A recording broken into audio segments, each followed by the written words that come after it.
कोई भी manufacturing activity allow नहीं की जाएगी। कोरोना काल में दिल्ली सरकार का नया औद्योगिक क्षेत्रों में मैन्युफैक्चरिंग यूनिट्स को न लगाने का फैसला हैरान करने वाला है।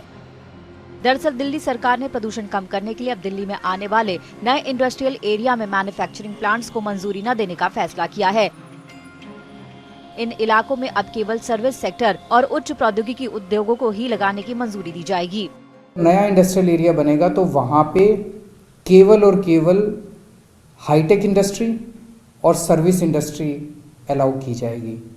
कोई भी मैन्युफैक्चरिंग एक्टिविटी अलाउ नहीं की जाएगी। जितने पुराने इंडस्ट्रियल एरियाज हैं वहाँ भी उनको मौका दिया जाएगा। जो जो लोग चाहेंगे वो अपनी एग्जिस्टिंग इंडस्ट्री बंद करके ये नई इंडस्ट्रियल एक्टिविटी यानी कि सर्विस इंडस्ट्री या हाईटेक इंडस्ट्री लगा सकते हैं।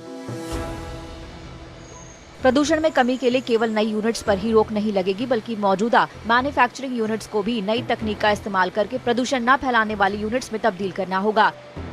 लेकिन उद्योग जगत इस फैसले से खुश नहीं है। उनका मानना है कि प्रदूषण के लिए आए तमाम आंकड़ों में मैन्युफैक्चरिंग की हिस्सेदारी काफी कम है। साथ ही अब मौजूदा उद्योग के भी दिल्ली से बाहर निकलने का खतरा हो सकता है।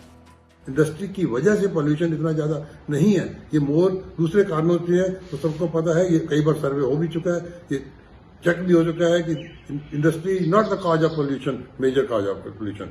Vehicles and other things are more polluting. Pollution के नाम पे इंडस्ट्री को परेशान करना, और इंडस्ट्री वो कर तो नहीं सकेंगे क्योंकि ये मास्टर प्लान के हिसाब से चल रहा है, लेकिन एक लोगों के मन में और इंडस्ट्रीज के मन में एक डर सा पैदा हो गया है कि आने वाले टाइम में हो सकता है ये कोई ना कोई इस तरह की एक्टिविटीज करे जिससे हमें मजबूर होकर दिल्ली से बाहर अपनी मैन्युफैक्चरिंग इंडस्ट्री एक्टिविटीज को ले जाना पड़े। दिल्ली में अगर अक्टूबर के रेवेन्यू के आंकड़ों को देखा जाए तो नुकसान के बावजूद इस तरह का फैसला करना काफी साहसिक कदम है। अक्टूबर में दिल्ली सरकार को जीएसटी और वैट से 1855 करोड़ हासिल हुए। पिछले साल अक्टूबर में 2089 करोड़ दिल्ली सरकार को जीएसटी और वैट से वसूल हुए थे। इस तरह से पिछले साल के मुकाबले राजस्व संग्रह 224 करोड़ रुपए कम रहा। अप्रैल से अक्टूबर तक भी दिल्ली सरकार को पिछले साल के 14,329 करोड़ के मुकाबले इस साल 9,716 करोड़ ही मिले हैं। यानी साल के पहले 7 महीनों में 4,613 करोड़ का नुकसान हुआ है। ऐसे में मैन्युफैक्चरिंग को एकदम से बाहर का रास्ता दिखाना दिल्ली की आर्थिक सेहत के लिए घातक साबित हो सकता है।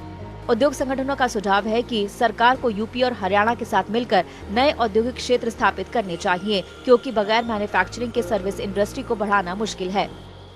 सर्विस इंडस्ट्री जो है वो तभी पनप पाती है, सक्सेसफुल तभी हो पाती है जब मैन्युफैक्चरिंग इंडस्ट्री उसके पीछे हो। तो अगर मैन्युफैक्चरिंग इंडस्ट्री के बिना सर्विस इंडस्ट्री का ज्यादा फ्लोरिश नहीं कर सकती।